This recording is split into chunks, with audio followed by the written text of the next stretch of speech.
Kanalımdan ve mutfağımdan herkese merhabalar. Bugün sizlere hiç fırın kullanmadan tavada süt burger lezzetinde muhteşem tarifler vermek istiyorum. Tarifimize hiç bekletmeden direkt başlayalım. 3 adet yumurtanın üzerine 1 su bardağı toz şeker ilavesi yapalım. 1 su bardağı sıvı yağ, 1 su bardağı süt, toplamda 3 su bardağı un kullandım. 1 paket vanilya, 1 paket de kabartma tozu ekleyelim. Mikser yardımıyla karıştıralım.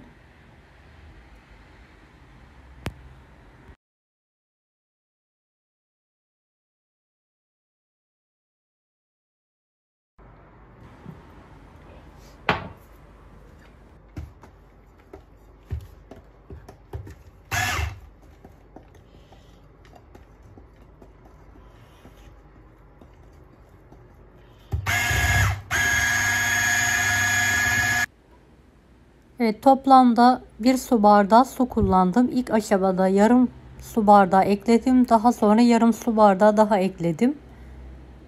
Hepsini, tüm malzemeyi karıştıralım.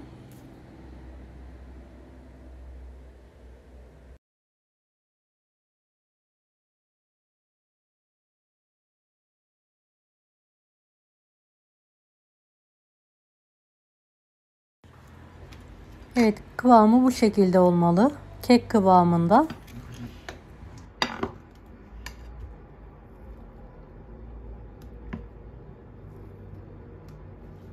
Önceden ısıttığımız krep tavasına 2 kepçe hamurdan dökelim ve tavaya eşit bir şekilde yayalım.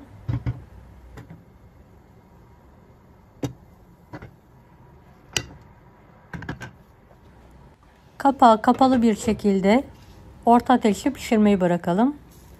Evet, göz göz olduktan sonra kontrol edelim. Diğer tarafının da piştiğinden emin olduktan sonra üzerine fırın kağıdı yardımıyla ters çevirelim ve diğer tarafını da kapağı kapalı bir şekilde pişirmeyi bırakalım. Evet, pişen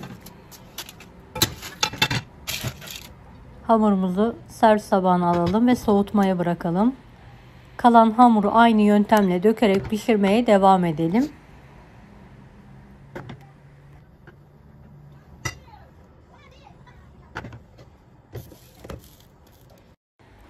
Arası için 1 poşet krem şanti, 1 su bardağı soğuk süt, 2 yemek kaşığı pudra şekeri ekleyerek koyu kıvam alana kadar karıştıralım. Evet, koyu kıvam aldıktan sonra üzerine küçük bir paket Hindistan cevizi ekleyelim ve tekrardan karıştıralım. Hindistan cevizinin miktarını dilediğiniz şekilde ayarlayabilirsiniz.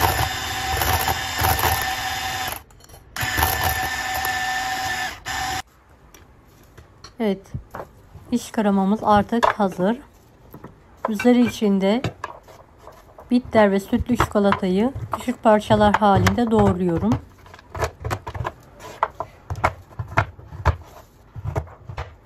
Videomu bu kısma kadar izlediyseniz yorum kısmına herhangi bir emoji bırakırsanız bana destek olmak için sevinirim. Eritebilmek için geniş bir kabın içine alıyorum çikolataları. Kaynayan suyun üzerine alarak benmari usulü eritmeye bırakıyorum. Eritirken sürekli karıştıralım. Dengeli bir şekilde çikolatamızı eritelim. Evet, pişen diğer kekimizi de servis tabağına alarak soğutmayı bırakıyorum. Pişirdiğimiz kekleri kare olacak şekilde bir cetvel yardımıyla keselim.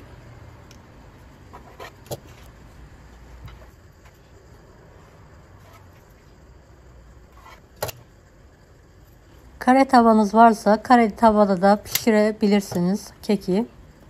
Diğerlerini de aynı ölçüde kesiyorum.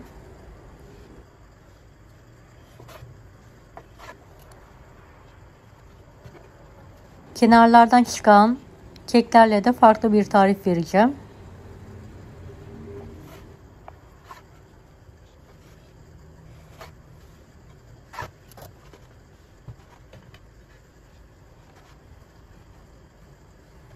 Evet, hepsini kare bir şekilde kestim.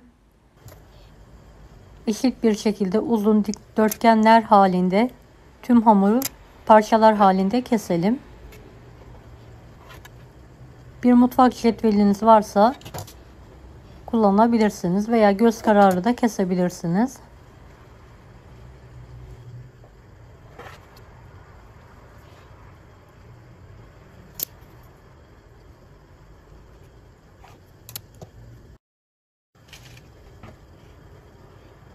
Evet, uzun dikdörtgenleri ortadan tekrardan kesiyorum. Bu boyutlar yeterli olacaktır.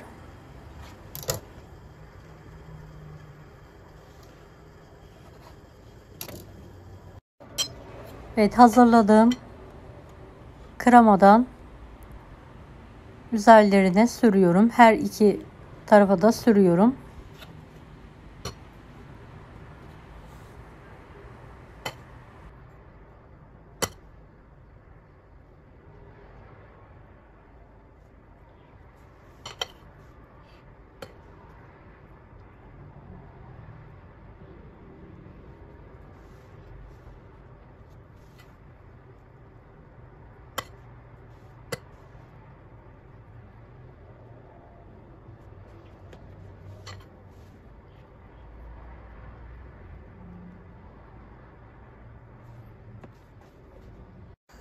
Evet, kek dilimlerini üst üste alarak yerleştiriyorum.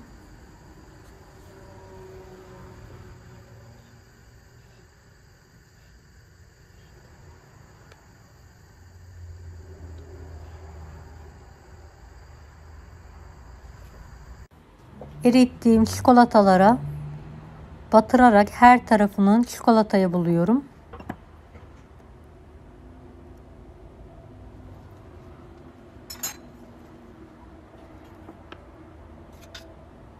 Evet, fazla çikolatasını mutlaka süzelim. Fırın kağıdının üzerine alalım aralıklı bir şekilde.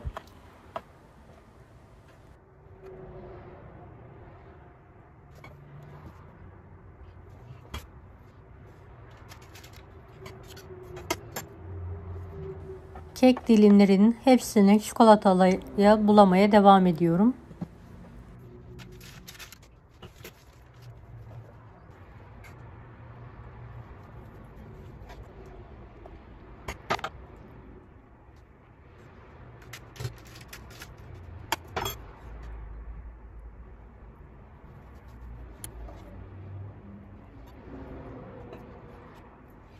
Çikolatası donana kadar buzdolabında soğutmaya bırakıyorum. Kenarlardan çıkan küçük parçaları da mutfak robotunda un haline getirelim.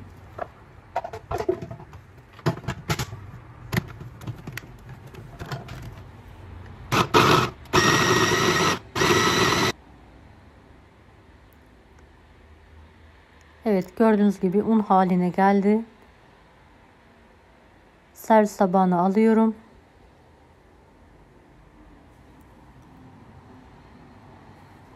Artan krem şantinin içine alarak karıştırıyorum. Keki biraz az olduğu için elimde böyle kakaolu bir kek harcım daha vardı. Onları da çekerek ilave ettim. Sizler bisküvi de kullanabilirsiniz. Evet, elimle tüm malzemeyi hamur yoğurur gibi yoğuruyorum.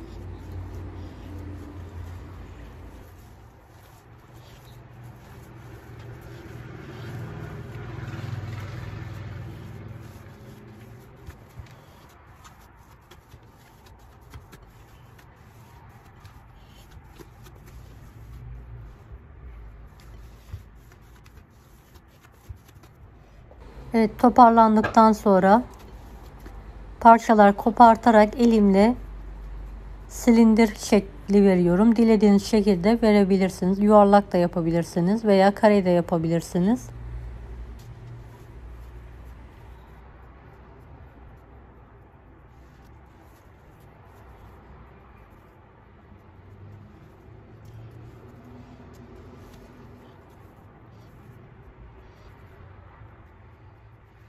Hem artan krema hem de artan parçalar değerlenmiş oluyor.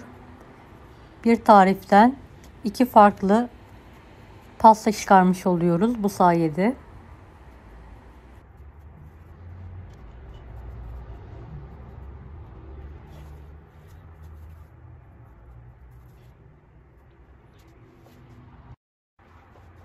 Evet, kalan çikolataları her tarafını gelecek şekilde buluyorum ve fırın kağıdını aralıklı bir şekilde diziyorum.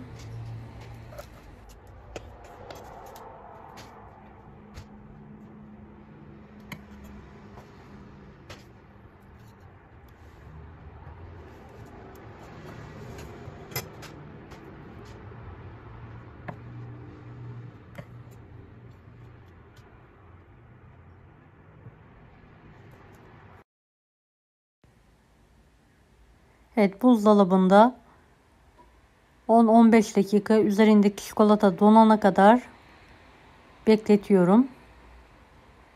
En son.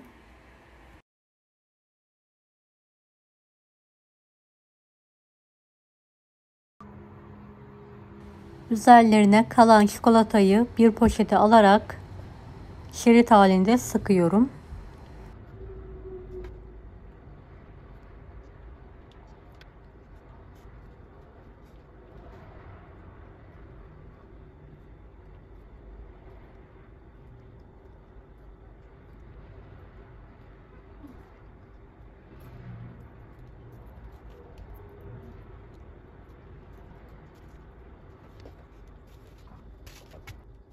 Evet, beyaz çikolata erittim. Tekrardan üzerlerine sıkıyorum ve tekrardan buzdolabına koyarak üzerindeki çikolataların donmasını bekliyorum.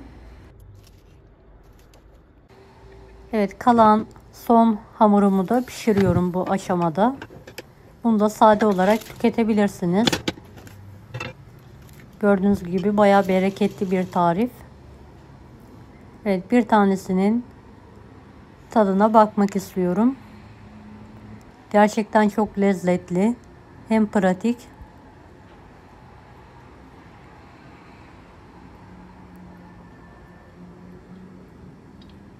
Evet, çayın kahvenin yanında atıştırmalık olarak ikram edebilirsiniz.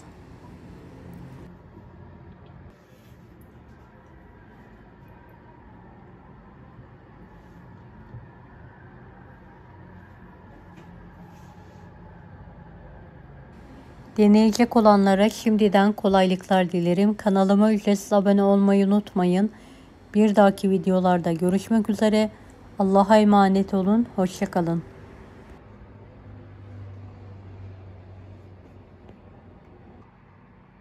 Daha farklı tarifler için bunları da izlemeyi unutmayınız.